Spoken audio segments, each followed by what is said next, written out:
Ma fiancée laisse notre fils de 3 ans seul à la maison et disparaît parce que ma sœur l'a encouragée à fuir, mais après 2 ans, elle revient, et je lui dis qu'elle ne reverra jamais notre fils. Il y a 2 ans, après une journée de travail de 10 heures, je suis rentré chez moi et j'ai découvert que ma vie avait volé en éclats. Ma fiancée, avec qui j'étais en couple depuis 5 ans, avait disparu sans laisser de traces. Elle avait emporté toutes ses affaires, son passeport, son appareil photo, ses journaux intimes, certains meubles. Mais ce qu'elle n'avait pas pris, c'était notre fils de 3 ans. Elle l'avait laissé seul à la maison. Il se tenait là, au milieu du salon désormais à moitié vide, serrant dans ses mains son petit camion jouet. Tout ce que j'ai pensé, c'est que nous avions été cambriolés. Mais ce n'était pas le cas. C'était bien pire. J'ai tenté de l'appeler immédiatement, mais je suis tombé à chaque fois sur sa messagerie vocale. Je l'ai appelé plusieurs fois, je lui ai envoyé des messages, je l'ai supplié, je suis allé chez sa sœur, en vain. Cette nuit-là, je n'ai pas fermé l'œil. Mon fils ne cessait de me demander où était sa mère. Je lui ai dit qu'elle était partie faire des courses, qu'elle reviendrait bientôt. J'ai menti pour le protéger, car moi-même, je ne comprenais pas ce qui se passait. Le lendemain matin, j'ai contacté des hôpitaux, la police, son lieu de travail, ses amis. Finalement, sa mère m'a appelé le soir suivant, en larmes. Elle venait tout juste d'avoir de ses nouvelles. Elle m'a dit que sa fille allait bien, mais qu'elle avait besoin d'espace. C'est tout ce qu'elle a pu me dire. Je lui ai rappelé que sa fille avait abandonné son fils, seul à la maison. Ce n'était pas une réponse acceptable. Je lui ai demandé si elle allait revenir. Elle s'est tue. Je lui ai demandé si elle était en sécurité. Elle a simplement répondu qu'elle allait bien, puis a raccroché. J'ai continué à essayer. Je l'appelais chaque jour, je lui envoyais des messages sur toutes ses plateformes. J'ai même supplié sa sœur de lui transmettre une vidéo de notre fils, implorant sa mère. Aucun retour. Elle m'a bloqué sur tous les réseaux. Je suis allé jusqu'à conduire 3 heures pour me rendre chez sa mère. Personne ne m'a ouvert. Je me suis retrouvé seul, avec un enfant en bas âge, un emploi à temps plein et un appartement vidé de toute âme. Mais je n'avais pas le luxe de m'effondrer. Mon fils avait besoin de se nourrir, d'aller à la garderie, de quelqu'un pour lui lire des histoires avant de dormir. Alors je l'ai fait. J'ai tout donné pour lui. J'ai demandé de l'aide autant que possible. Mes parents sont devenus mon pilier. Ma mère gardait mon fils pendant mes heures supplémentaires, mon père le récupérait à la crèche, ma sœur, malgré un emploi du temps chargé, intervenait dès qu'elle le pouvait. Chaque fois que mon fils demandait où était sa maman, j'avais envie de lui dire la vérité. Qu'elle nous avait laissés, sans un mot, sans explication. Mais je ne le faisais pas. Je lui disais seulement que sa mère ne pouvait pas être là pour le moment. Et plus je le disais, plus cela me semblait être un mensonge que je me racontais à moi-même. Nous avons déménagé dans un logement plus modeste. J'ai rangé toutes ses photos, effacé toute trace de sa présence. J'ai reconstruit notre vie à partir de rien. J'ai même demandé la garde exclusive pour cause d'abandon. Étant donné qu'elle avait disparu pendant plus d'1 an sans chercher à contacter son enfant, le tribunal m'a accordé cette garde. 2 ans plus tard, la semaine dernière, elle s'est présentée à mon travail. Elle a attendu que je sois en pause et est apparue. Elle avait changé. Nouvelle coupe de cheveux, vêtements modernes, nouvelle attitude. On aurait dit une influenceuse sortie tout droit des réseaux sociaux. J'ai été choqué. J'étais concentré sur mon déjeuner, pas préparé à voir mon ex debout devant moi. Je me suis retourné et je suis rentré à l'intérieur. Elle m'a suivi jusqu'à l'arrière du magasin. J'aurais dû la faire partir immédiatement, appeler la sécurité. Mais une part de moi voulait comprendre. Je pensais qu'après 2 ans, elle me devait au moins des explications. Elle m'a dit qu'elle avait suivi une thérapie, qu'elle avait fait un travail profond sur elle-même. Elle a expliqué qu'elle s'était sentie piégée, étouffée dans son rôle de mère et de compagne. Elle ne supportait plus l'idée d'une vie figée. Elle a parlé de crises de panique, de ruptures émotionnelles, qu'elle avait affrontées seule. Puis elle a évoqué une discussion qu'elle avait eue avec ma sœur, juste avant de partir.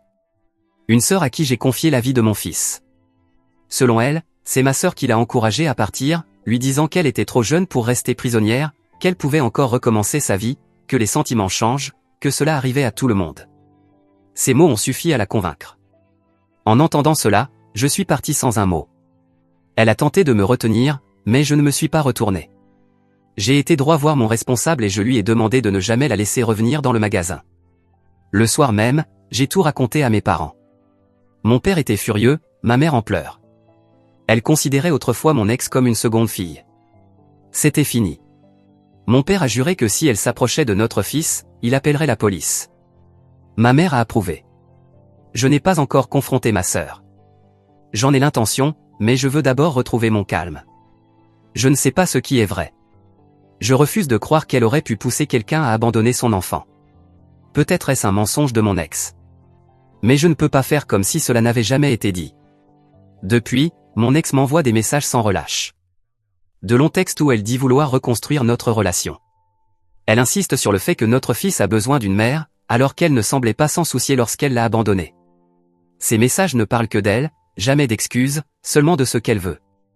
Ce qu'elle ne semble pas comprendre, c'est que, contrairement à elle, j'ai fait un choix. Quand les choses sont devenues difficiles, je suis resté.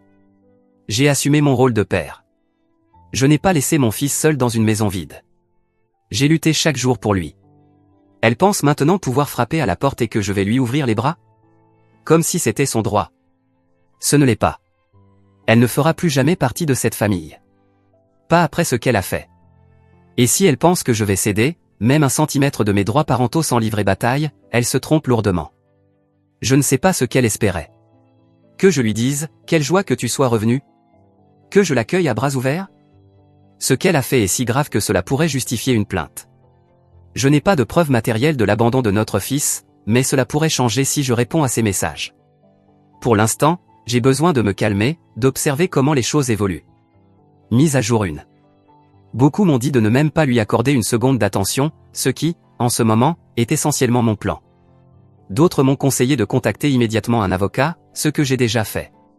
Certains ont demandé plus d'informations sur mon histoire, alors c'est ce que je vais partager maintenant.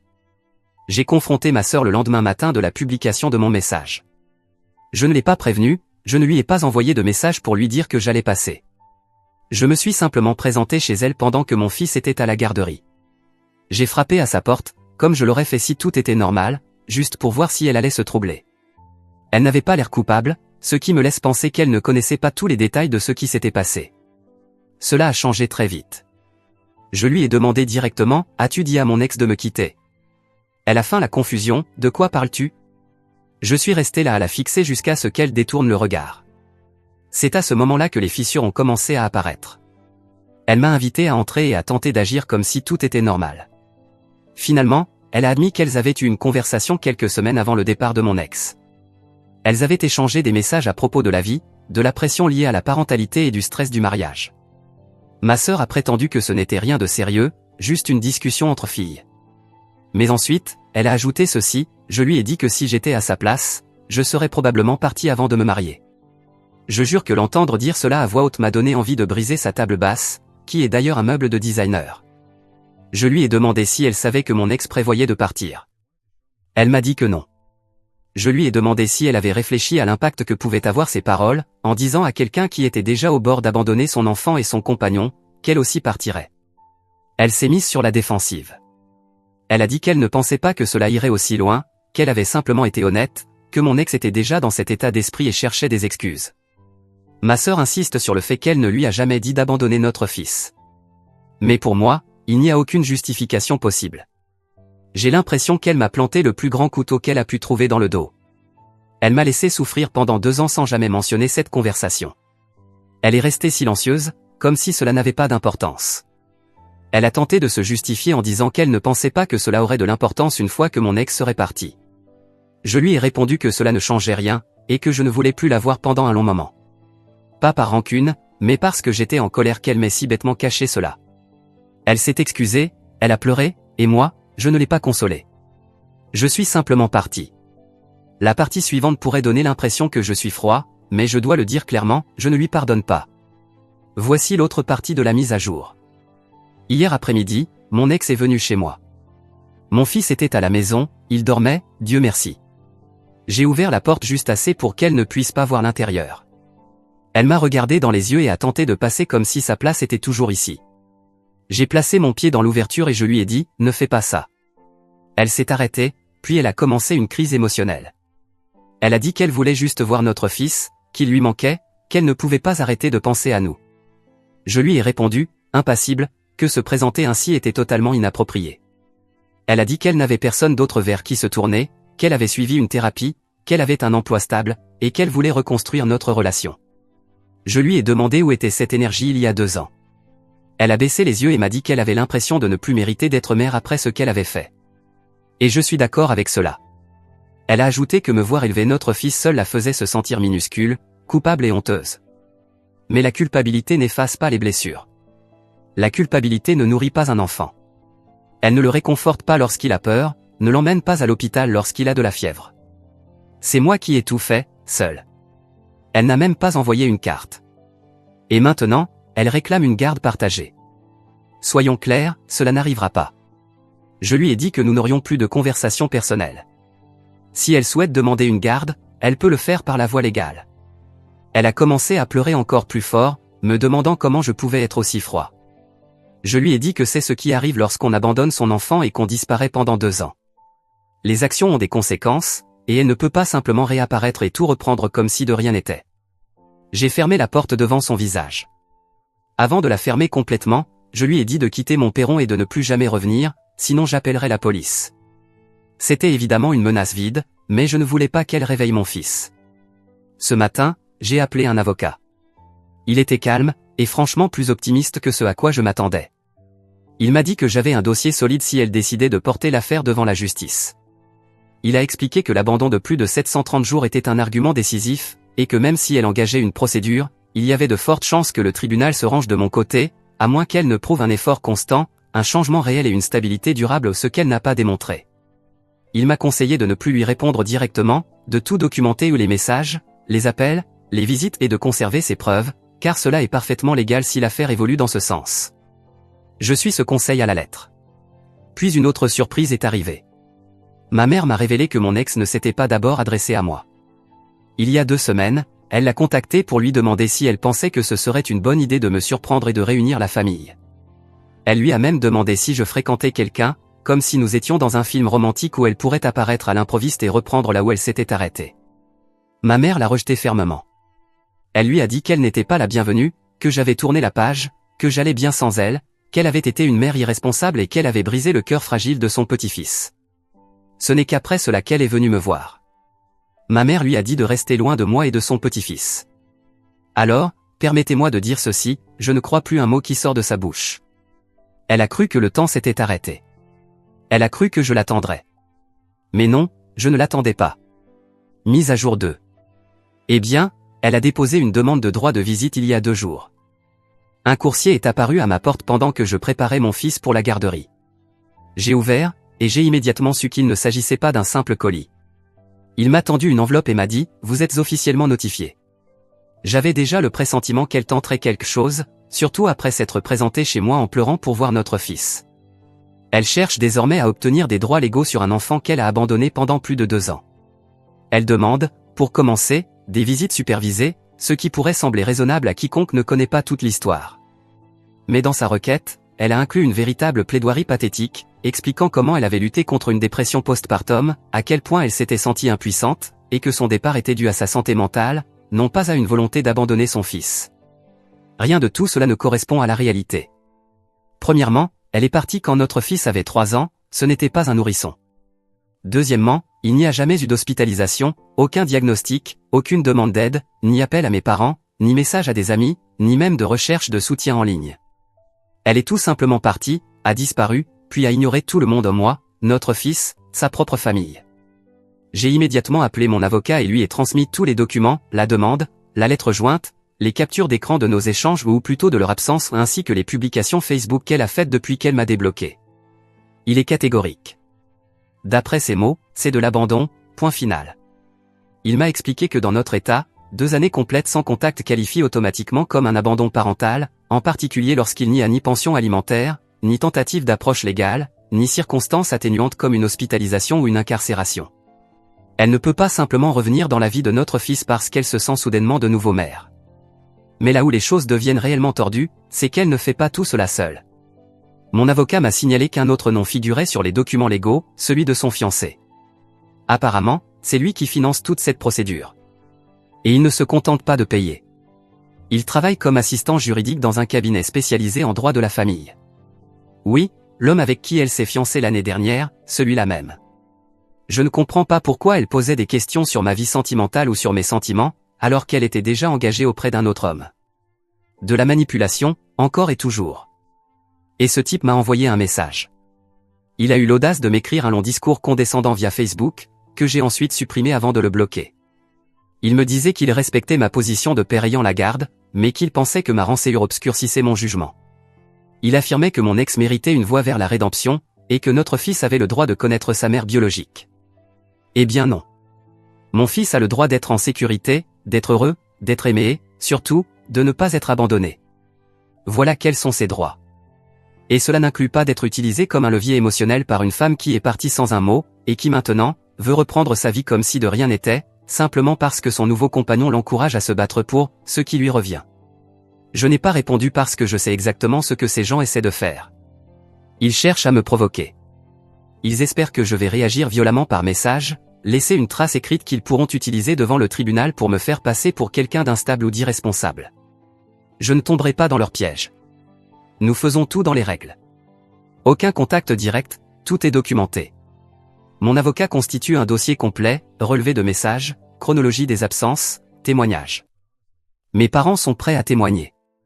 Même sa propre mère, celle qui m'avait appelé en larmes il y a 2 ans, m'a envoyé un message privé pour s'excuser de ce que sa fille me faisait subir. Elle m'a dit qu'elle ne soutenait pas cette démarche, mais qu'elle ne prendrait pas publiquement position contre sa fille pour des raisons familiales. C'est toujours cela de prix. Et ensuite, il y a ma sœur. Elle a envoyé un message à mon ex pour s'excuser. Elle lui a dit qu'elle ne voulait pas l'inciter à mal agir à l'époque, qu'elle pensait simplement l'aider à se confier, et qu'elle ne s'attendait pas à ce qu'elle parte pour de bon. Mais elle est allée plus loin. Elle a ajouté qu'elle admirait son courage pour être revenue et essayer de se reconnecter avec son fils. Elle se parle de nouveau. J'ai découvert cela grâce à des captures d'écran que mon avocat a récupérées de son activité publique, des likes, des commentaires, des cœurs sur des photos. C'est la même sœur qui m'a aidé à emballer les affaires de mon ex, lorsque nous avons enfin accepté qu'elle ne reviendrait pas. La même qui s'occupait de mon fils quand je travaillais de nuit. Celle qui s'asseyait à mes côtés après que j'ai expliqué à mon enfant que sa mère ne reviendrait pas. Et maintenant, elle qualifie cette femme de courageuse. C'est insensé. Je l'ai appelée pour lui dire exactement ce que je ressentais. Je lui ai dit que ce n'était pas à elle de pardonner une femme pour avoir abandonné un enfant qui n'était pas le sien. Qu'elle n'avait pas le droit de jouer les médiatrices quand elle n'a jamais eu à ramasser les morceaux. Elle a tenté d'argumenter, en disant qu'elle pensait à l'avenir, à l'impact que cela pourrait avoir sur mon fils si je l'éloignais de sa mère. Permettez-moi d'être très clair. Mon fils s'épanouit. Il ne demande pas après elle. Il n'a pas de trou de mémoire, pas de cauchemar, aucun problème de comportement. Vous savez ce qui affecte réellement les enfants ? L'instabilité. L'abandon. Le retour soudain de personnes qui ne méritent pas leur confiance. Et je n'autoriserai jamais cela à arriver à mon fils, simplement parce qu'un groupe d'adultes tente de soulager sa conscience. Ce n'est pas de l'amertume.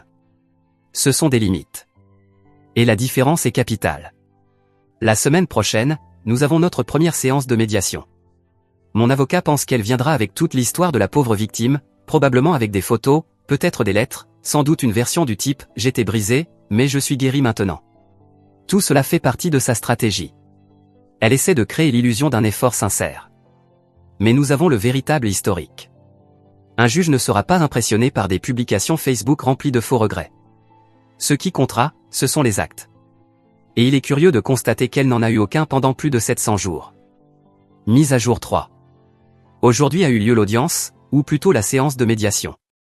Mais ne vous laissez pas tromper par le mot médiation, en imaginant une rencontre calme, collaborative, avec du café. Elle est arrivée en avance, bien plus tôt que prévu, et a fait tout un scandale dès qu'elle a mis un pied dans le bâtiment. Elle portait du blanc. Une robe blanche intégrale, comme si elle était un ange, alors qu'en réalité, elle est le plus grand démon que j'ai rencontré de ma vie. Chaussures blanches, ongles faits, cheveux bouclés, une girafe en peluche dans une main, une pile de photos dans l'autre. Un employé lui a dit que la médiation n'avait pas encore commencé, et elle a répondu « Ce n'est pas grave, je veux juste m'assurer qu'il voit que je ne suis pas venu pour me battre ». Mon avocat s'est penché vers moi et m'a dit qu'elle jouait déjà la carte de la compassion. Elle marchait dans la salle d'attente, discutant avec son fiancé comme s'il répétait un script. Je ne lui ai pas adressé un mot. Je suis resté silencieux, assis à côté de mon avocat, en train de revoir le dossier que nous avions soigneusement préparé, 2 années de calendrier, d'historique d'appels, de capture d'écran, et de photos des réussites de mon fils chaque moment qu'elle a manqué, tout classé, daté, imprimé, relié. Quand on nous a appelés, Elle m'a souri comme si nous étions de vieux amis se retrouvant après un simple malentendu. Je n'ai pas souri. Elle a tenté de me tendre la peluche. Mon avocat s'est interposé et a dit « aucun contact direct ». Le médiateur, bien que neutre, n'était clairement pas un débutant. Il a commencé par la procédure standard, résumé de la situation, état actuel de la garde, puis il a demandé si l'une des parties souhaitait s'exprimer avant de passer aux faits. Elle est intervenue immédiatement. Elle a dit qu'elle voulait commencer par présenter ses excuses, qu'elle avait commis la plus grande erreur de sa vie. Elle a enchaîné avec une longue explication qui sonnait comme apprise par cœur, disant qu'elle avait paniqué, qu'elle n'avait jamais cessé de penser à notre fils, qu'elle se sentait honteuse. Puis les mensonges ont commencé. Elle a dit qu'elle avait regretté son geste dès le lendemain. Vraiment? Elle a disparu pendant 2 ans. Ce n'est pas simplement un mensonge, c'est une diffusion volontaire et méthodique de mensonges, comme un arrosoir de jardin sauf qu'au lieu d'eau pour faire pousser la pelouse, elle répand de la boue pour contaminer tout ce qu'elle touche. Le médiateur lui a demandé directement si elle avait tenté de contacter l'enfant ou le père durant cette période. Elle a hésité, puis a répondu qu'elle ne pensait pas en avoir le droit, qu'elle savait qu'elle serait rejetée, qu'elle voulait attendre de pouvoir revenir avec quelque chose à offrir. Mon avocat lui a alors demandé si elle avait contacté un tribunal, un thérapeute ou un service juridique à ce moment-là. Elle a dit non. Il lui a demandé si elle avait envoyé une carte d'anniversaire, un courriel, une lettre. Elle a admis que non. Puis il lui a demandé si elle m'avait bloqué. Elle a répondu oui, mais seulement parce qu'elle ne supportait pas de voir ce qu'elle avait laissé derrière elle. Il a alors réagi calmement, « Vous avez donc disparu de la vie de votre fils à cause de votre culpabilité. » Elle a répondu, « Je ne voulais pas disparaître. Je ne savais simplement pas comment revenir. » Comment peut-on ne pas savoir revenir? Il lui fallait une boussole? Certes, sa boussole morale, elle l'a perdue depuis longtemps. Mais tout cela n'était qu'une série de manipulations. Puis ce fut mon tour. J'ai dit que je n'avais rien contre le fait que quelqu'un cherche à remettre sa vie en ordre. Mais cela ne signifie pas qu'on peut revenir dans la vie d'un enfant comme si rien ne s'était passé. Mon fils est heureux, il s'épanouit, il vit dans un environnement stable, entouré de personnes qui ont été présentes pour lui. Des gens qui ne se sont pas effondrés lorsque les choses sont devenues difficiles. Je lui ai rappelé qu'elle était sortie par la porte, qu'elle avait laissé notre fils seul pendant des heures, et qu'elle ne s'était jamais retournée. Et maintenant qu'elle a trouvé un réseau de soutien, qu'elle est rétablie entre guillemets, elle veut jouer la carte du grand retour. J'ai dit que je compatissais, mais qu'il ne s'agissait pas de son parcours personnel, c'était la vie d'un enfant. Nous avons montré toute la documentation. Nous avions même une lettre du pédiatre de mon fils confirmant des rendez-vous réguliers, un développement sain, et qu'aucun tuteur secondaire n'avait été déclaré à aucun moment. Il n'y avait aucun doute sur qui avait été le véritable parent dans cette histoire. Puis est venu le petit numéro de son fiancé. Il a essayé de prendre la parole, affirmant qu'il voulait clarifier le fait qu'il l'avait encouragée à faire ce qu'il fallait en revenant, qu'elle était dans un meilleur état, qu'elle voulait seulement se reconnecter de manière saine, que sa demande de visite supervisée était un signe d'humilité, pas de manipulation. Et enfin, qu'il était prêt à témoigner en sa faveur pour prouver qu'elle pouvait être une bonne mère. Mon avocat l'a rapidement interrompu, « Vous ne faites pas partie de cette procédure, et vous n'avez même pas de formation juridique. Je ne sais pas ce que vous faites ici. Vous pouvez soumettre des déclarations, mais vous ne prenez pas la parole. » Ainsi, l'homme providentiel s'est vu relégué à l'arrière-plan, n'étant pas le chevalier blanc qu'il pensait être. Nous avons conclu avec des instructions pour que les deux parties évitent tout contact jusqu'à la prochaine séance de médiation, en attendant une enquête plus approfondie. Mais voici ce que j'ai retenu. En sortant, je l'ai vu bouleversé, agité d'une manière que je ne lui connaissais pas. Toute sa confiance s'était évaporée. Je crois qu'elle s'attendait à autre chose. Comme si elle allait entrer, verser quelques larmes, me tendre la peluche, et que tout le monde applaudirait son développement personnel. Peut-être n'ai-je pas été assez clair auparavant, mais je ne vais pas céder. Je ne suis pas amer. Je ne suis même plus en colère. Je suis simplement arrivé à la fin. Fini d'être manipulé, blâmé ou attaqué émotionnellement. Elle ne peut pas simplement revenir et s'attendre à ce que le titre de « maman » l'attende sagement. Ce n'est pas un rôle que l'on dépoussière lorsqu'on se sent prêt. Je n'étais pas prêt. Et pourtant, j'ai tout assumé pour mon fils. Mon fils ne sait même pas ce qui se passe et il ne le saura pas tant que rien ne sera définitif. Je protège sa paix avant tout. Il a une vie remplie d'amour, de structure, et de personnes qui tiennent leurs promesses. Je ne permettrai à personne de mettre cela en péril, pas même à la femme qui lui a donné la vie. Nous avons une nouvelle séance prévue dans 2 semaines. Et nous nous préparons déjà pour cela. Mise à jour 4. Avant de commencer, on m'a demandé si je croyais être réellement le père de mon fils, si je devrais faire un test ADN. Je remercie ceux qui m'ont conseillé, mais cela arrive un peu tard. Je l'ai fait quelques mois après son abandon et j'ai confirmé la paternité. Quoi qu'il en soit, j'apprécie que des gens m'aident et me donnent leurs avis. Je ne m'attendais pas à ce que la majorité soit d'accord avec mon combat, mais cela fait du bien de ne pas être seul dans cette histoire. Nous avons reçu la décision du tribunal ce matin. Après tout, l'abandon, les mensonges, la réapparition soudaine, et le récit fabriqué de sa transformation, tout cela est enfin terminé. Le droit de visite lui a été complètement refusé. Même pas de visite supervisée. Le juge a statué que je conserve la garde légale et physique exclusive de notre fils. Il a insisté à plusieurs reprises sur le terme « abandon ». Il a déclaré que sa tentative de réintégrer la vie de l'enfant, après 2 années de silence absolu, montrait davantage des signes de culpabilité, de stratégie de réhabilitation d'image et de besoin de contrôle, que d'un véritable instinct maternel. Le tribunal n'a pas cru à sa mise en scène de transformation. Pas après avoir examiné les preuves que nous avons fournies, l'absence totale de contact, pas de carte d'anniversaire, pas de demande adressée au tribunal, pas de tentative sincère de se rapprocher, et une réapparition parfaitement alignée avec l'arrivée d'un nouveau fiancé et une stratégie juridique fraîchement élaborée. Elle a pleuré bruyamment dans la salle d'audience, se couvrant le visage avec les mains comme si elle était la victime, comme si on l'attaquait. Mais personne n'est allé la consoler. Ni le juge, ni le médiateur, ni même son fiancé. À propos de lui, il est parti sans dire un mot. Peut-être pensait-il pouvoir l'aider à gagner une sorte de rédemption publique. Peut-être voyait-il cela comme un projet personnel, ou peut-être croyait-il qu'ils obtiendraient la garde et pourraient fonder une famille ensemble. Quoi qu'il en soit, c'est fini. Le tribunal lui a donné la possibilité de faire une nouvelle demande dans 2 ans, mais uniquement si elle remplit 3 conditions, une évaluation psychiatrique complète avec une recommandation d'un thérapeute de long terme, un programme parental approuvé par l'État incluant des cours en présentiel, pas uniquement des modules en ligne et des preuves tangibles et vérifiables de stabilité à long terme, incluant emploi, logement, comportement cohérent, et surtout des tentatives constantes de communication supervisée approuvée par la Cour et menée à travers les canaux officiels. En résumé, elle devra reconstruire tout ce qu'elle a brisé, depuis zéro, et le faire correctement.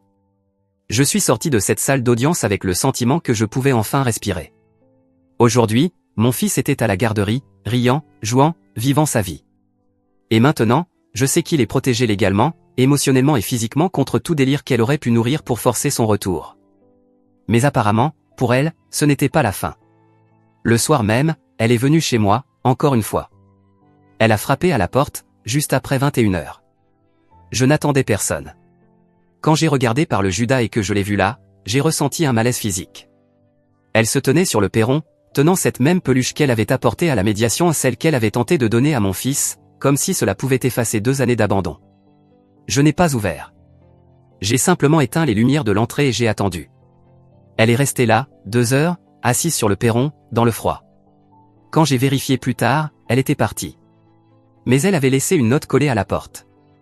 Elle disait « J'ai tout perdu encore une fois. Je ne suis pas venue pour me battre. Je voulais juste prendre mon fils dans mes bras une dernière fois. » Cette phrase, une dernière fois, m'a fait réfléchir. Parce que la vérité, c'est qu'elle a déjà eu sa dernière fois. Elle l'a choisi, ce jour-là, en faisant ses valises et en nous quittant sans même un au revoir. Quel gâchis. J'ai montré la note à mes parents. Ils ont appelé la police. Un rapport a été établi, mais elle était déjà partie lorsque les agents sont arrivés. Mon avocat est en train de rédiger une ordonnance restrictive. Ainsi, si elle revient à la maison, la police n'attendra pas la prochaine fois. Elle n'utilisera plus ma porte d'entrée comme scène de théâtre pour son repentir. Cette époque est révolue. J'ai changé de numéro. Mon fils a maintenant 5 ans. Il est drôle, bruyant, et a un rire éclatant. Il a une obsession étrange pour les dinosaures, ce qui n'est pas si rare, beaucoup d'enfants en ont. Il dort toute la nuit, la plupart du temps. Il connaît son histoire du soir par cœur et me corrige si je me trompe de mots. Il ne se souvient plus d'elle. Il ne pose plus de questions. Il est entouré de personnes qu'il aime, mes parents, ses enseignants, mes collègues qui lui laissent parfois des petits cadeaux ou des encas, juste pour le plaisir. Il grandit dans un monde où il est aimé chaque jour. Et c'est tout ce qui compte. J'ai aussi recommencé à fréquenter des gens, lentement. Je ne laisse personne s'approcher de mon fils. J'ai appris cette leçon à la dure. Mais je reconstruis, pas à pas.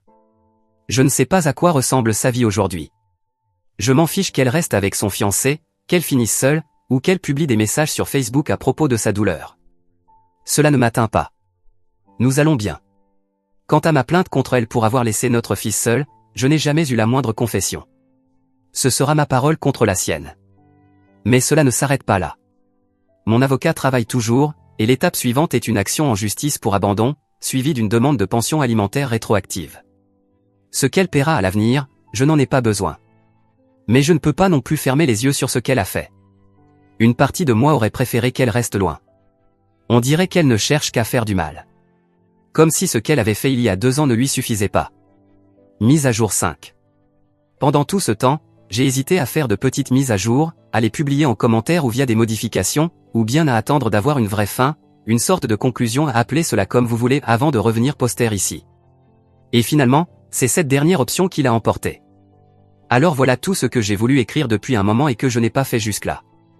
Commençons par ma sœur. Je ne lui ai pas reparlé. Et il est probable que cela reste ainsi. Je suis toujours en colère contre elle. Mais apparemment, elle aussi m'en veut. Insatisfaite de ce qu'elle a fait, elle croit pourtant avoir le droit de me considérer comme le méchant dans cette histoire, parce qu'à ses yeux, je suis une personne irrationnelle. Mes parents ont eux aussi réduit leur contact avec elle. Ce n'est pas quelque chose que j'ai mentionné dans mes précédents messages, car tout était focalisé sur les démarches juridiques. Mais mes parents et ma sœur ont eu plusieurs échanges houleux. Elle estime que ce n'était pas si grave, qu'il faudrait accorder une chance à mon ex de voir son fils. Mes parents, eux, pensent le contraire. D'après ce que je sais, mon ex a annulé ses fiançailles.